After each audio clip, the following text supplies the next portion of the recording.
So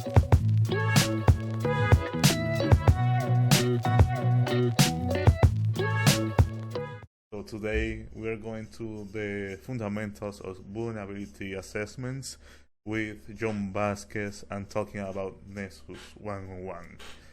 I hand it to you, John. All right, thanks. Most of you heard my introduction, so again, welcome. Thanks for joining us on a Saturday, taking some time out of your day.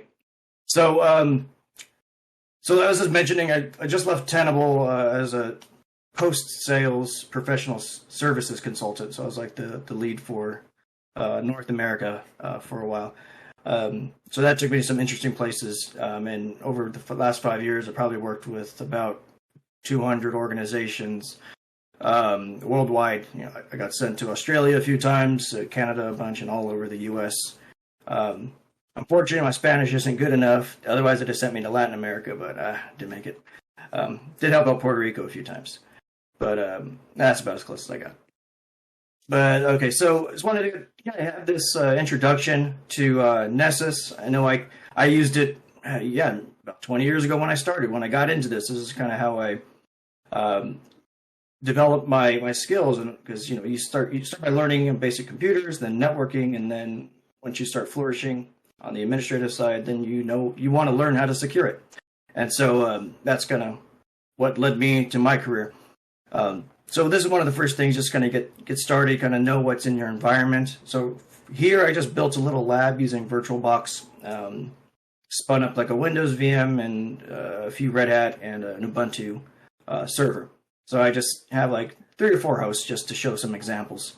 I didn't want to give away my home network because, I think I have 50 plus IPs on the network right now. I don't know where they come from, but all those devices, IoT and whatnot. Let's get into it. So I just wanted to, here's some of the topics I want to cover. Vulnerability scan anatomy. So kind of just the basics of vulnerability management and why it's necessary, why it's required in a lot of places. And then we'll just go over the software, Nessus itself. In this case, I'm using Nessus Essentials, which is free. However, you're limited to only 16 hosts that aren't in discovery mode. I'll explain that later. So we'll go into like a discovery scan, vulnerability scan, and then kind of take a look at some of the output of the vulnerability scans and do a little bit of analysis. And after that, also talk about how to fix some of these things, remediation. And when we get to analysis and remediation, feel free to also ask questions then, either voice or through the chat, and I'll try to keep my eye on the chat. If I ignore it too long, just let me know and say something. And then, open up for Q&A as well.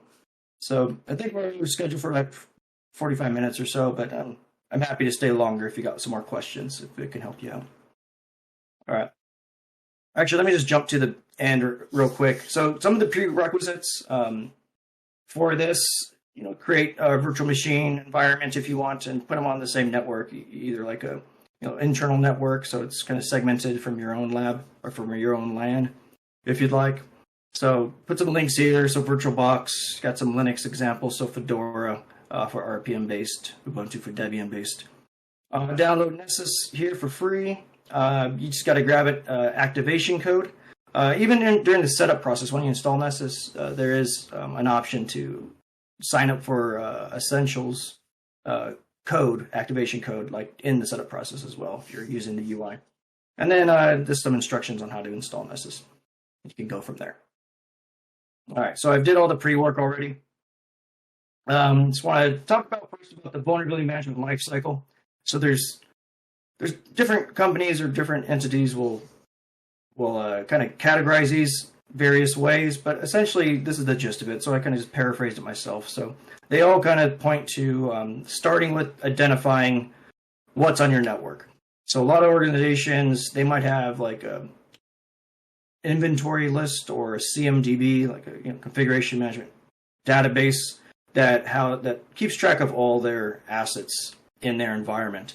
Probably about 90% of the companies that I work for, they knew that their inventory was not complete, and typically they wanted to use Nessus or a vulnerability scanner to either verify that inventory or find additional assets that they didn't know were on their network.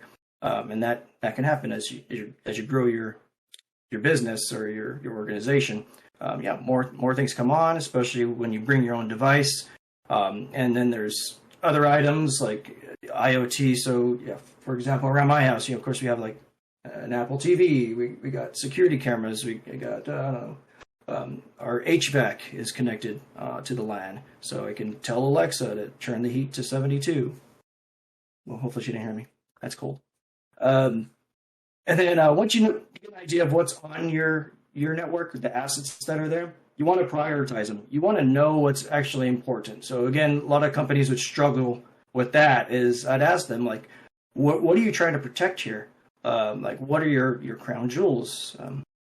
And they wouldn't really know. So they're like, well, this server is really important. But I'm like, all right, but your business is making this widget. What happens if these servers go down that make that widget? That's going to cost you millions of dollars a day, versus some other random server on this side that they think is important in the IT shop. So it's important to work with kind of all the stakeholders in the organization, from the business side, finance, HR, and everybody, to figure out what is actually important, because everybody thinks theirs is the most important, but what's the most important to the business. So we want to prioritize those, and so those ones get the most attention if they have vulnerabilities on them. And so the next phase after that, you kind of already know what you're going to prioritize. So next we want to do the actual assessment. So this is when you'll add those subnets or IP ranges into the vulnerability scan tool and run your vulnerability scan and assess what's there. And while you're doing that, you also want to make sure you're monitoring resources, both on the host and on the network. Make sure you're not overloading your network, because I always mention, like, there's no such thing as a safe scan, because essentially you are poking and prodding every port potentially on your network when you configure this. When I was just doing some test scans, like a discovery scan, which is like maybe just a dozen ports and some pings. So ping to see if it's alive, do a little port sweep. Every time I'd run it here on my home network, my printer would wake up and start beeping. And I've seen that, or I've seen some places, actually, I went to go help out Xerox in Rochester, New York, and they had a rule that they do not scan printers on their network, because even those printers would be spitting out pieces of paper with like wing dings on them and all sorts of weird stuff. So that's kind of like a rule not to scan printers. I mean, the tool does its best not to interrogate too much. But go ahead. In my previous job, we had a problem with the IP phones. We scanned it with Nessus Professional, and the network for those phones went down, and they couldn't make calls. It's very, very common, especially with I guess the most thing I'd see the most would be via you hit the server, and you could pretty much exhaust the ports that communicate to the phones, and so things would essentially just crash the service, the phone manager. And that could definitely happen, as you saw firsthand. So just be careful, and we'll show you. We'll get into some of the little configuration adjustments we can make and whatnot. Next is report and measure. So this is where you want to analyze your results and put them in a report to give to your stakeholders, to the system owners, to say, here, this is what we found, this is what we need to fix in X number of days. And then also measure. If you have a tool that can display like trending history, or time to remediate, or top 10s or whatever, that's also where you can configure some dashboards and reports. In Nessus Essentials, no, you don't get any of that. You can output to like a PDF or HTML, but there's no like trending or dashboards or widgets like that. That's more in the expensive Enterprise Edition. But it doesn't mean that you can't do a lot of stuff with the output. Like you can put it into CSV and make some graphs in Excel, or put it into a different tool. There's some open source stuff out there that will create some things for you. I think even some of the Tenable employees, you've put some stuff on GitHub to kind of do your own reporting and trending with the Nessus results. And then, of course, you want to fix, remediate, and verify. Hopefully, maybe you have some way of tracking it, whether it's like a ITSM, like a ticketing program. Even if you're sending an email, at least that's a record. But a lot of times, folks would just kind of just tell the guy down the hall, "Hey, can you fix these?" And then they'll verify by rescanning. But a lot of times these vulnerabilities aren't just a simple patch. They could be configuration changes, or you might need to disable a service altogether. And we'll take a look at that. So just some examples of some different security frameworks that require vulnerability scanning. This isn't all exhaustive, just a few examples I picked. So NIST, they have in their 800-171. That's a lot of private organizations, in addition to public, are also kind of building their security programs around the NIST 800-171. PCI DSS, so these are people that process credit card payments. So they have to do, at a minimum, quarterly external and internal vulnerability scans. And then also NERC SIP, so this is for energy companies, specifically those that have nuclear resources. But a lot of the rest of the industry, whether or not they have a nuclear plant, they just follow these guidelines.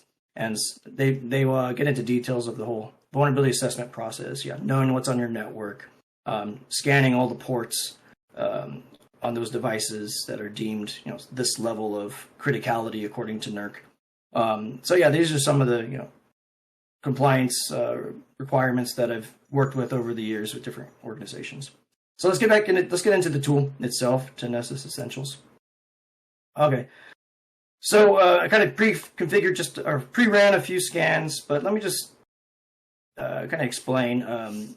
So this tool itself, what it's going to do is essentially, by default, it's going to go out and run it and ping. It's going to ping your network. Whatever you tell it to do, it's going to run a ping. If it gets a response, then it's going to go to the next step of port scanning. There's a default set of ports it's going to use, some common ports. And if it sees that those are open, then it'll try to interrogate those open ports with first common services. So if it sees port 22 is open, it's going to try SSH. And if it can get in and identifies it as SSH, then good, it's SSH, it moves on. But some of these kind of less common ports, like 55,000 or something, it doesn't know what that is. It's not associated with anything that I know of. So it's going to try HTTP, SSH, SMB, just try a bunch of different protocols to see if it gets a response. And that's a lot of times where problems might come in on when you start interrogating a port that doesn't want to be talked to in that manner. So maybe that's usually the printer issue, wants to hear LPD, but it starts sending it other things. So that's kind of what it does. And then from there, it's grabbing version numbers. It's grabbing or might be actually sending it commands. And if it gets a response that thinks it's a vulnerability, it'll report that as well. And then also we'll check like encryption algorithm strengths as well and report back on that. So step one, we got to kind of configure what it is. But actually, let me start here. Let me just start with, this is what you're presented with from the get-go. And so let's just start with clicking number one. Let's go to big blue button, new scan. All right.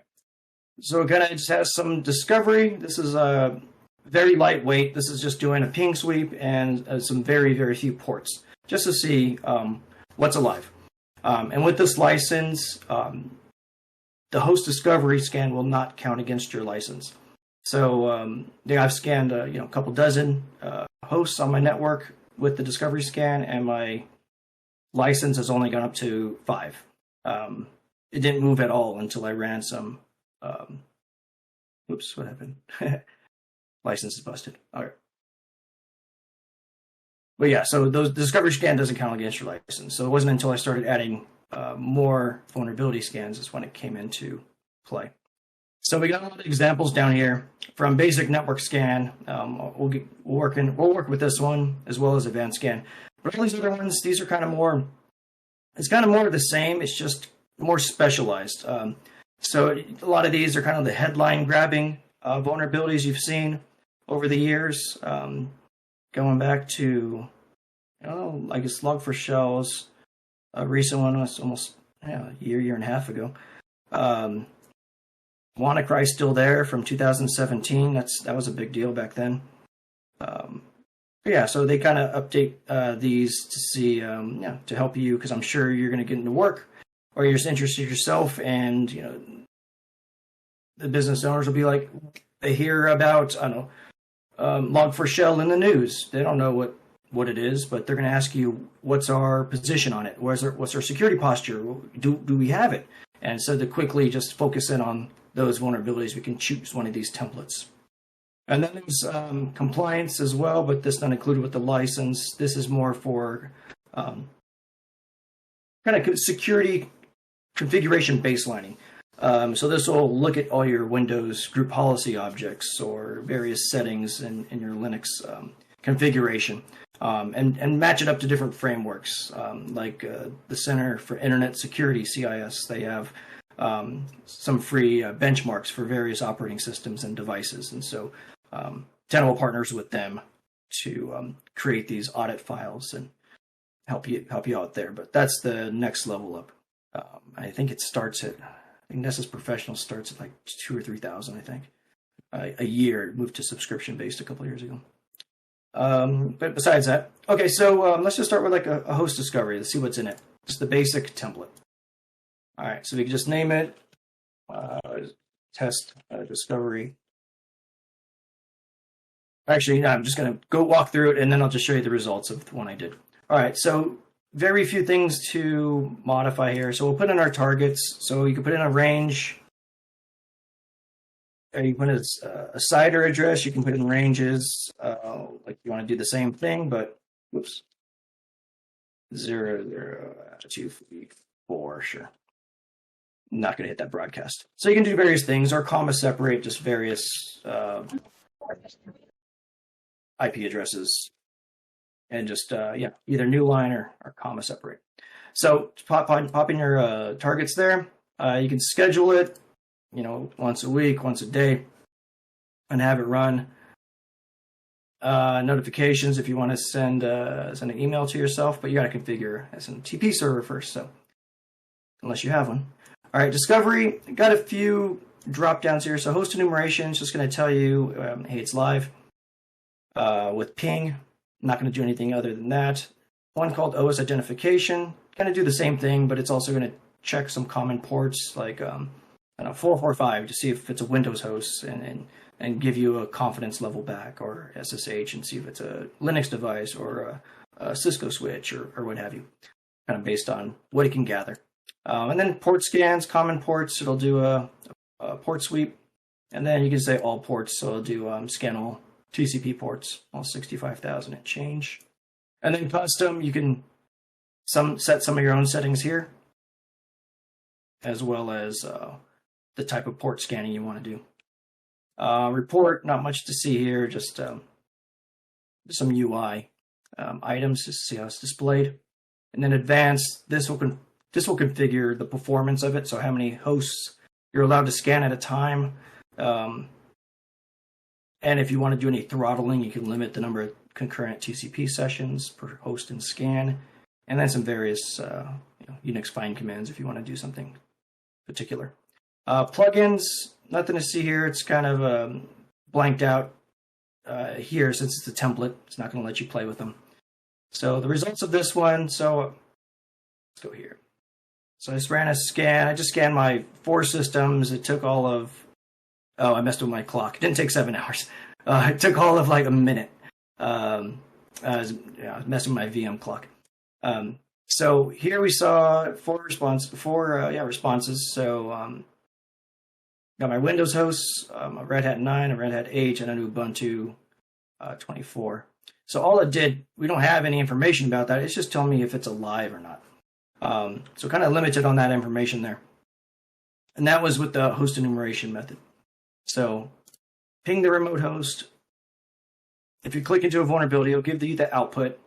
So it looks like they responded with ARP queries. So with this, it just checked my, the gateway, checked my router to see, the hardware address and find out if it's alive. So it didn't even need to do a ICMP or a TCP type ping. It just check the ARP table. Nice. Okay, and then that's pretty much it. And then just the Nessus scan information. This one launches every time. Just gives you information about the scan itself, from version number to time to the IP address of the scanner and various settings that were configured, but didn't have much control since this was a template-based one. Let me see if there's one. Actually, I'm going to kick one off separately just to see the difference. I'm going to do a new scan, and I created this discovery policy and made some tweaks to it. Oops, 11.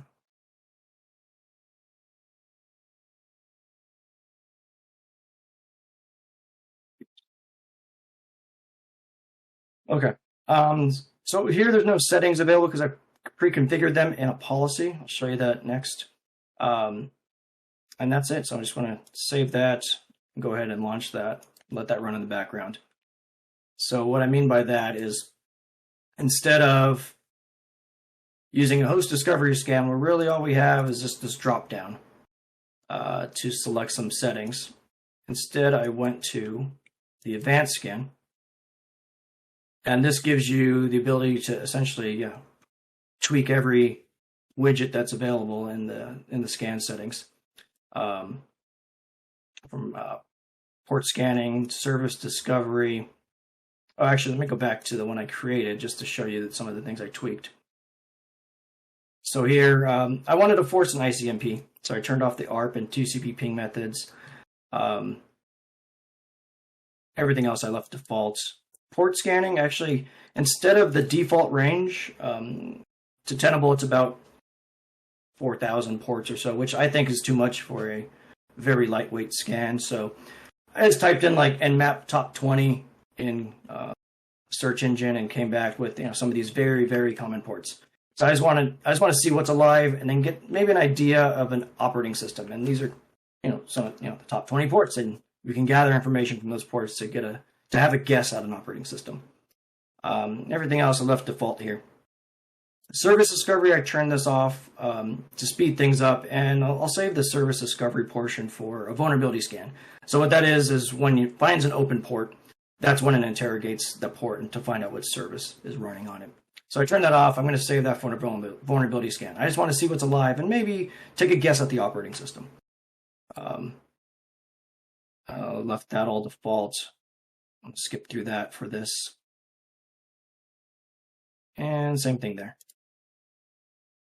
I turned on a few things here in advance, just stop scanning hosts that become unresponsive. So if a host does have an issue, or if it's taking way too long, just quit and move on.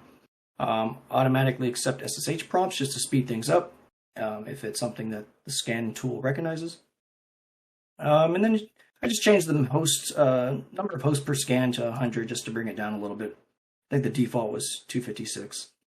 And then I didn't put any credentials in here because I wanted to see what it looks like without adding credentials first. And then plugins, essentially I disabled everything except for a few discovery plugins. Those are the ones that don't count against your license, and you can find that in the user guide. So I just added a few, like OS identification is, down here. Anyways, let's see. This one's still running. It's been 3 minutes, still gathering some info. While that keeps running, I'm going to go into vulnerability scanning. So, two different approaches. Basically, there's other ways, but to just start off, get your feet wet. I just did the basic network scan, so just this one here, this template. So, kind of same sort of thing, where it gives you a drop down. I just left everything default here. Don't have the same control as an advanced policy, but that'll get you started. And so let me go back to scans. And so first thing I did was I ran it without putting credentials in. So this is kind of like the attacker's perspective. So if someone was on your network and they didn't have credentials, then they would go ahead and just start doing a reconnaissance attack, ping sweep and check out what services are running.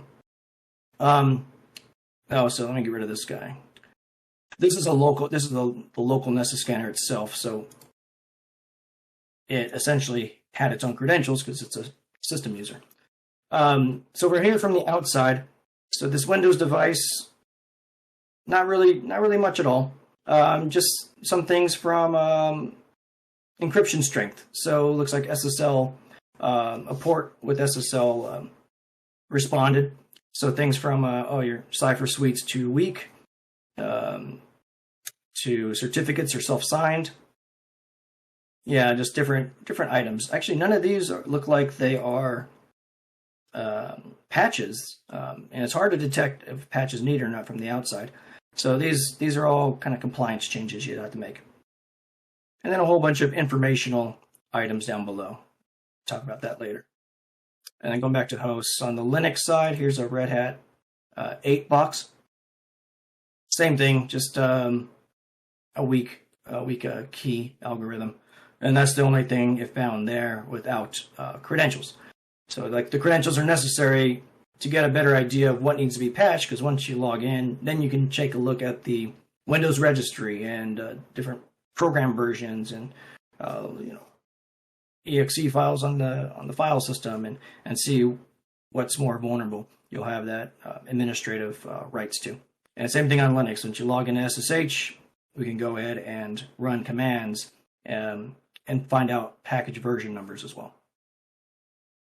Okay, so let me just show you the policy I used for once I added credentials.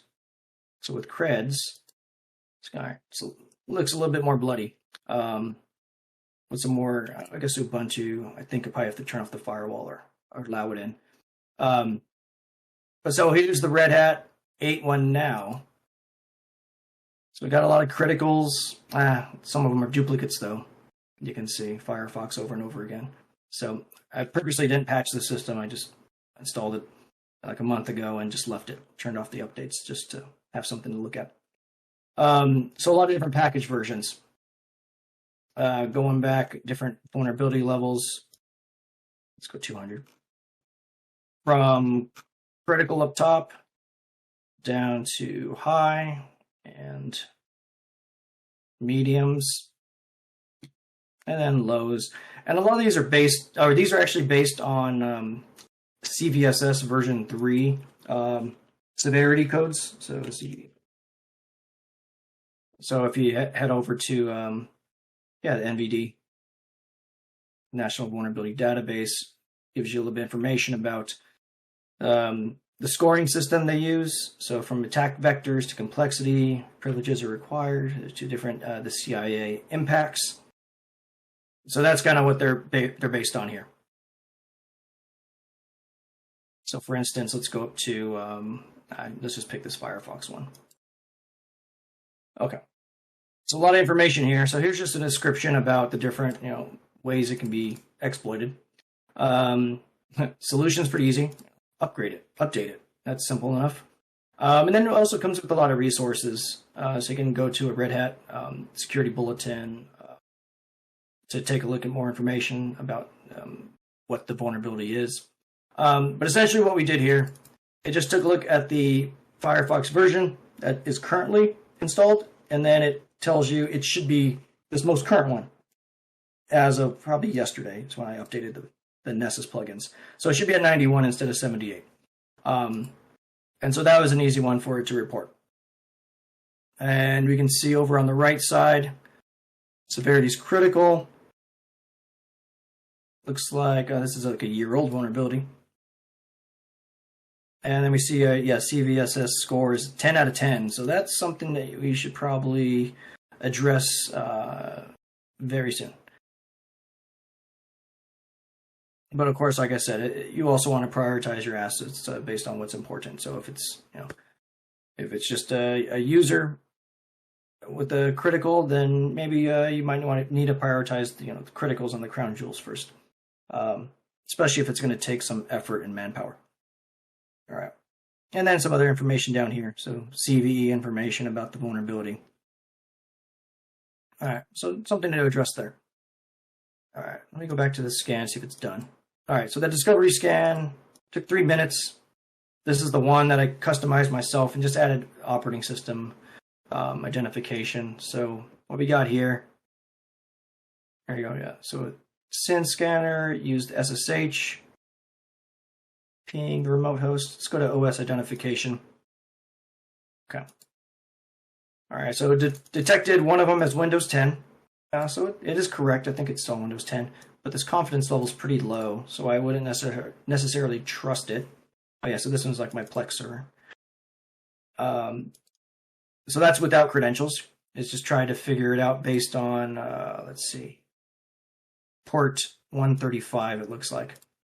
And then down below, well, this one's 100% confidence because this is the scanner itself.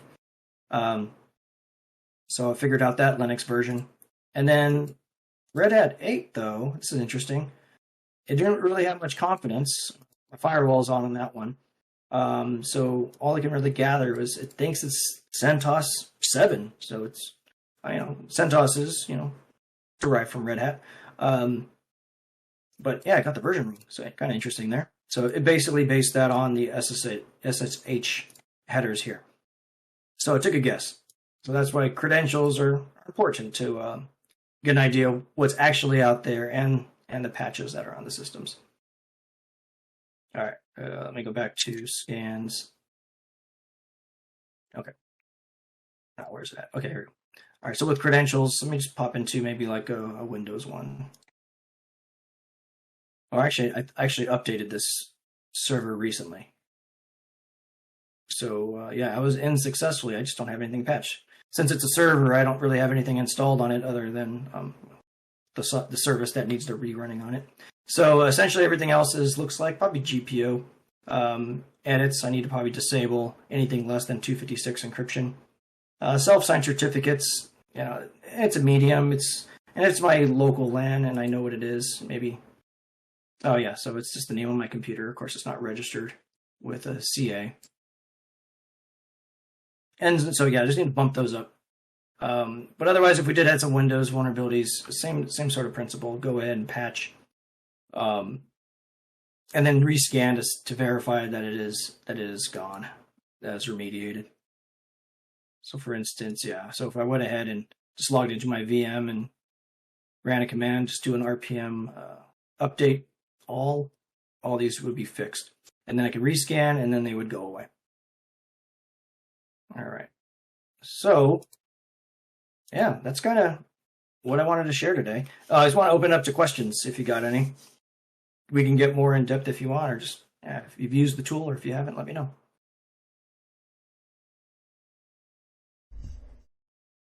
If you got any questions, you can unmute yourself or type it in chat.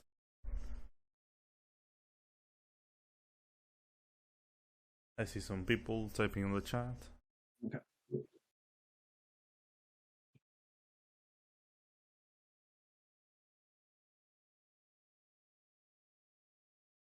Can you tell us about the web application test? Ask Joa Constrictor. Sure. So if we go to the web application testing. So let's go back to So they have one here. This is again a template here, so kind of just scan known vulnerabilities, quick, complex, custom. So essentially what you want to do, like you don't necessarily want to scan everything with the web application test. I say this is more targeted towards if you have a custom web application, something that you've created and you're hosting, versus like my printer has a web page, but I don't want to beat it up and cause some issues. And also, like, what can I even fix on my printer's web interface? There's nothing other than updating the firmware. I can't do anything about it. I'm just beating up for no reason and crawling around. So this is again more directed towards web pages or web hosts. So to kind of get into it, so this is the same user agent, but we can start crawling from root. How many pages you want to crawl is more for performance and timeliness. How deep to go once it starts crawling around. And so there's some generic tests that it will do, such as like cross-site scripting and some SQL injections and whatnot. So here we're talking about, try all the methods, all HTTP methods versus just the standard. Parameter pollution. So this is kind of like, if you see a website that would have question mark A equals B, C equals D or something after ampersand, C equals D. So those are like different parameters, like in a PHP or CGI page. And so if we try to do parameter pollution, that just means like we're just throwing random characters, random pairs, different combinations, like making up URLs to see if it responds, if the underlying database or program is responding. That means like, we could potentially exploit it. And the down here is just talking about, again, stopping after, if you don't want to beat up your web page too much, go ahead and stop where you're there. So you can go ahead and test, you can point it at, I guess, Amazon.com if you want to see what happens. Hopefully they won't mind. Let me see some other ones. So you got another question about the audit compliance against a CIS benchmark or DISA, STIG. Yeah, so those are available for the upgraded versions that cost. Oh, there you go. Oh, it's up to 3,300. Geez. Okay. Yeah. So, can't show you that right now, but let me show you this. DISA STIGs are there in CIS benchmark. You can still do that, but just not in essentials. There's a page like workbench.csecurity.com where you can get stuff like that, and there's also that attainable page with audit files. Yeah, so you can download all the files here and get an idea of what they look like. Audit portal, here we go. Yeah, and if you are working with audit files or compliance, you want to know how they look like, because you'll need to customize them, because you don't want all the defaults every single case, and you might need to change some values. Yeah, precisely. Like, here's the default for CIS for Server 2012. So it's checking to see that your passwords are 14 characters or more, but that's just their suggestion. Maybe your organization's policy is 12 characters or more, and so it's going to fail that check. And so you can modify that to meet your policy requirements.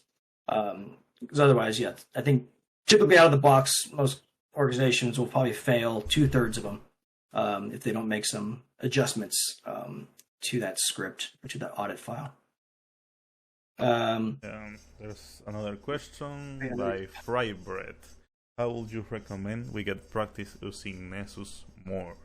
And Zero comments, there's a try hang me room about Nessus. I would like to add that there's a lot of vulnerable machines on Bone Hub that you can download and scan them with Nessus.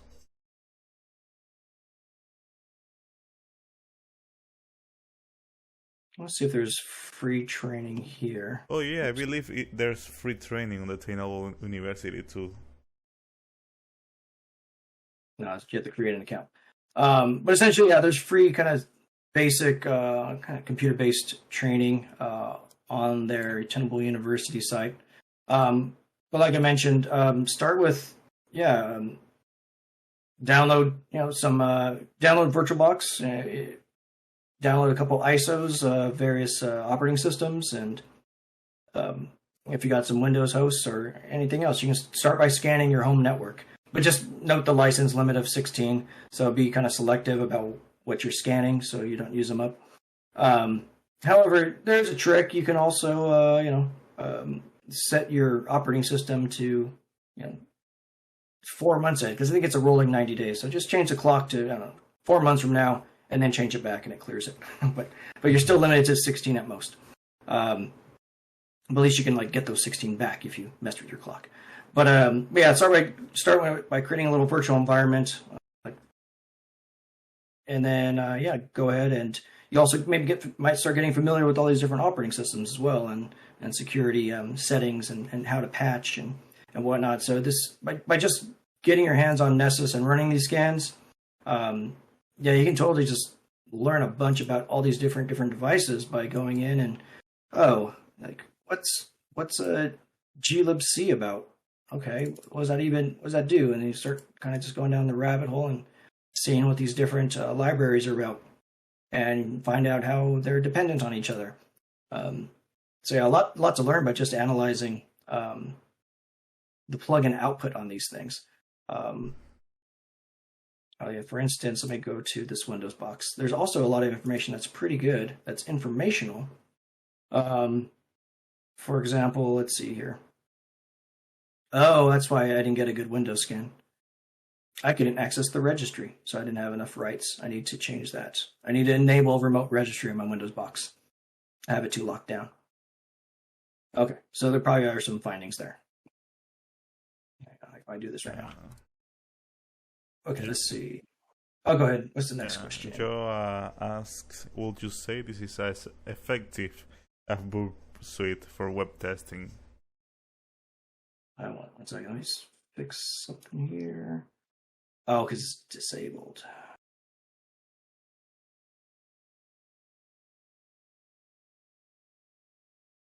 Okay. Yeah, I had remote registry disabled. The scanner will start it if it's like in manual mode, or if it's stopped, but if it's disabled, it'll respect that. Yeah, you have to configure that.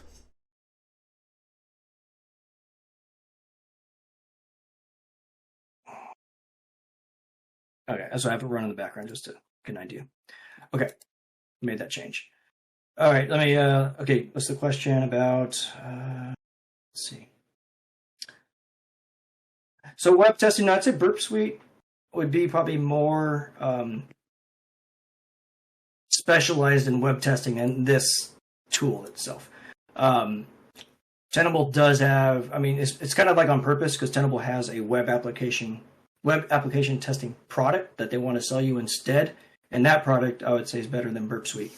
But just the scanner itself, no, it's not as exhaustive as Burp Suite is. How it's supported by the community and gets spiders a little bit better as well. But hey, it's better than nothing, and it can help meet your requirements if you have requirements for, like, say, your external vulnerability scan testing.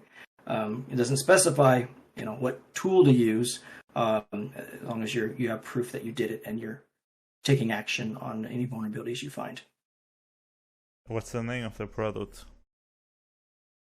Oh, he's talking about Burp Suite or the Tenable one. Web application scanning. Simple enough. Yeah, that's tied to the cloud-based platform. Tenable IO. IO, yeah, that gets expensive as well. Yeah. I mean, for the student. But so yeah. Zero as Burp is a proxy, Nessus is more vuln management. I believe Joa was referring to Burp Suite Pro, because the Pro version has a vulnerability scanner. The community version doesn't have it available. And there's also Burp Suite Enterprise, which it does have a pretty beefy scanner. There's a demo right there, live demo right there. Yeah. Nah, I don't want to sign up. Oh, it automatically signs up. Oh, you just take a look here. All right, so this one's, yeah, cool. So it's going through a lot of other items, cross-site scripting to SQL injections. Oh yeah, it gives you some resolved issues over time. Yeah, that's nice. Okay, and yeah, I like that. So that's kind of what the Tenable enterprise things do as well. So I haven't used Burp Suite Enterprise before, so I'm not familiar how to compare it. Earlier, Elkins asked if you download it to the host computer or inside the VM. You can do both, whichever way you want. Yeah. Oh yeah. So you want to put it inside the host VM. Everything's done there. So I'm just on my Windows workstation, and I opened up the port to get to the web interface. But everything else I do in the VM. I just did it for speed for this presentation. So the clock is on the VM itself. Have you messed up with OpenVAS recently and compared it to Nessus Essential? Oh, it's not as kind of supported by the community as it used to be. I downloaded it, say, last summer. I was helping out a friend with his startup, just getting him pointed in the right direction for free with a free tool. So yeah, it's not as exhaustive. Obviously, I don't have the researchers and the employees to put behind all those different plugins they create, as they call them, signatures. So I mean, it's better than nothing. But yeah, I'd say because OpenVAS that split off from Nessus back when Nessus went private like 15 years ago, and they formed Tenable, and so the OpenVAS project kind of continued. But yeah, I haven't like run a side by side comparison lately, but I just know it. Last time I did, it wasn't as exhaustive. It missed a lot of some of the vulnerabilities that weren't like basic, like program versions that were easy things to update, like a Firefox update or something like that. All right, let's see what else. Is there any other questions?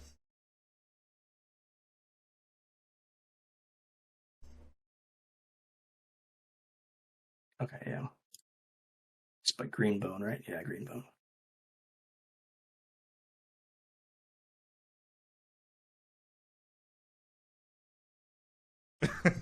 Where are you hosting Nessus 201? Yeah. All right, let's do it. That'll cost my hourly rate though. And I was kidding. No, I can definitely hold another one, or if you just have questions, just reach out to me here in Discord, or my email address is up there, john@avasic.co. But yeah, I mean, we can do something later, or record a session or something like that. I think 2.0, I mean, there's not too much more we can get into here. I guess we could probably just do more analysis into some of the vulnerabilities. Let's see, did I get in this time? I still couldn't get in. Oh well. Yeah, maybe taking like a bullhop machine, scanning it with Nessus, and try to remediate like one or two vulnerabilities and re-scan and show that. Yeah. Oh, he's asking. Yeah, I get into CVS as well. Go into that. Let's see. No, let's see. Yeah, so yeah, you can totally dive further into the way it's calculated. So it even gives the vectors. So if we're looking at that CVSS version 3 site, how it has all these things for high, under, or CIA, confidentiality, integrity, availability, big impacts to all three. But yeah, you can just kind of just map what all these different characters mean to here, and how they weigh into figuring out that 0 through 10 score. But then also CVSS, it gives it a score based on like kind of that moment in time. I mean, they will update it, but Tenable's kind of looking at it every day, as are all the other vulnerability management vendors, and they'll update their like signature based on that. So, like for instance, if we found this random medium here, blues. So maybe it's base score is only 4.2. No known exploits are available. But what if someone cracks the code and now there's an exploit available tomorrow? It might take National Vulnerability Database a few weeks or months to update it. It's going to go at the speed of the government. So it might take a while, whereas maybe Tenable or other vendors would be able to increase the risk factor with their own scoring system. For instance, Tenable calls theirs like VPR. There we go. They give it a different score at 9.8 for this one, this poll kit. So instead of a 10 out of 10, it's giving it a higher number and gives you the reasons why. Since they have connections with like threat intelligence feeds and whatnot. So like say here. Oh yeah, look at that. So CVSS impact 5.9. So this is just saying it's what is that? That's a medium, essentially, in CVSS talk. So yeah, this would be a medium finding. Now maybe a high base score. Okay, there, base score is 7.8. So that'd be a high, but you need to treat this as a critical. Just because it's very active right now. Code maturity is very high, and it's seen it as recently as in the last week in the dark web and just actively exploited on the net. So it gives it a higher score there. All right. Any other questions as we approach the top of the hour?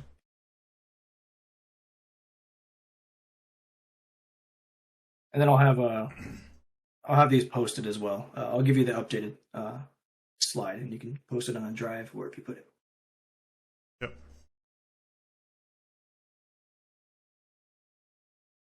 I don't see any more questions.